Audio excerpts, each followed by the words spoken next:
네, 안녕하세요. 모닝쇼 유창호입니다. 간밤에 뉴욕 증시는 주요 기술주들이 올라와주면서 상승 마감이 됐습니다. 특히 최근에 고전을 면치 못했던 이 테슬라가 6%가량 큰 폭으로 올라와줬고요. 그리고 알파벳이 4%대 강세를 보여주는 모습이 특징적이었습니다.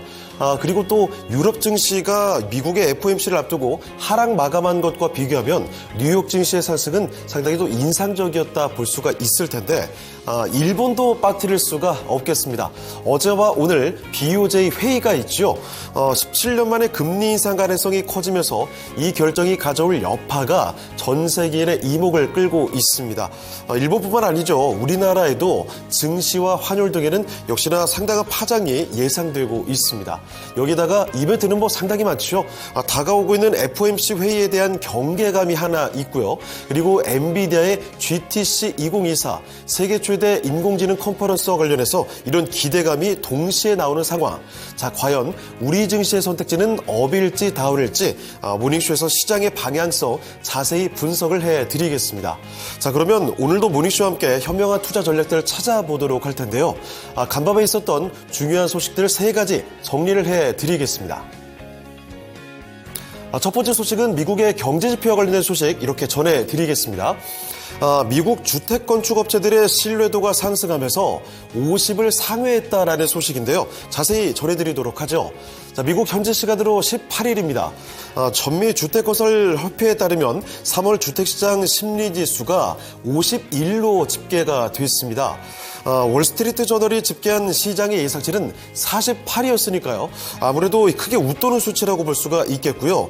직전월인 2월 수치와 비교를 해봐도 3포인트가 상승했습니다. 자, 이렇게 해서 주택시장의 심리지수 지금까지 4개월 연속으로 상승세를 이어가게 됐는데 지난해 7월 이후에는 가장 높은 수치를 기록했다는 점을 확인해 볼 수가 있겠습니다. 참고로 이 수치에 대해서 설명을 보태드리면요. 기준선인 50을 하회하게 되면 업황이 악화고요. 웃돌게 되면 개선으로 여겨지게 되는데 이 기준선을 이번에 넘어섰다는 게 의미가 있겠습니다. 이 결과를 보고서 전미주택건설업협회 칼 해리스 회장의 말을 전해드리겠는데 매입 수요가 여전히 활기차며 연준이 올해 하반기부터 금리를 내리게 되면 아무래도 더 많은 잠재적 매입자를 시장으로 끌어들일 것이다. 자, 그리고 주택건설 활동이 살아나면서 건설 업체들의 경우에는 이 건설 자재의 가격, 특히 목재 가격의 상승과 씨름을 하게 될 것이다. 이렇게 이야기를 전했습니다. 자, 두 번째 소식으로 넘어가 보겠습니다. 두 번째 소식은 전 세계적으로 이목이 집중되고 있는 일본은행 BOJ의 결정과 관련돼서 소식을 전해드리겠습니다. BOJ의 마이너스 금리 정책 종료가 천천히 움직이는 쓰나미가 될 것이다. 바로 이렇게 월스트리트 저널이 분석한 내용을 전해드리도록 하죠. 현지 시간 18일 분석한 내용인데요. 자세히 살펴드리겠습니다. BOJ에서 더 높아진 기준금리가 하룻밤 사이에 시장을 재편하지는 않겠지만 그 장기적인 영향을 엄청나게 깊어질 수가 있다. 이런 우려감을 표하고 있습니다. 특히 미국에 미치는 여파를 우려하고 있는데요. 자, 그 이유에 대해서도 설명을 드리도록 하죠. 자, 그 이유로는 일본은 미국 국채의 최대 단일 보유자이자 주요 해외 대출국이고 초엔저 기업 이익이 급증한 헤비급 수출국이기도 하다라고 그 이유를 분석하고 있습니다. 자, 하지만 단기 충격의 경우에는 크지 않을 것으로 내다보고 있는데요. BOJ는 지난 몇 년간 수익률 곡선 통제, 그러니까 이 YCC 범위를 조금씩 넓히면서 이미 사실상의 금리 인상 효과를 내왔고요. 자, 그리고 일본 국채 금리도 반등을 하겠지만 미국과 비교해 봤을 때는 여전히 낮다라는 점, 크게 낮은 점도 급격한 변화는 어려운 이유라고 꼽고 있습니다. 자, 이와 함께 월스트리트 저널은 만약 일본이 플러스 금리를 지속적으로 유지할 수 있다는 것이 입증이 된다면 그때는 앞으로 다른 이야기가 전개될 수도 있다라고도 이야기를 덧붙이기도 했는데요. 이렇게 이번 BOJ 결정이 세계 경제 여파에 가져올 여파에 관련해서 다양한 분석들이 나오고 있습니다.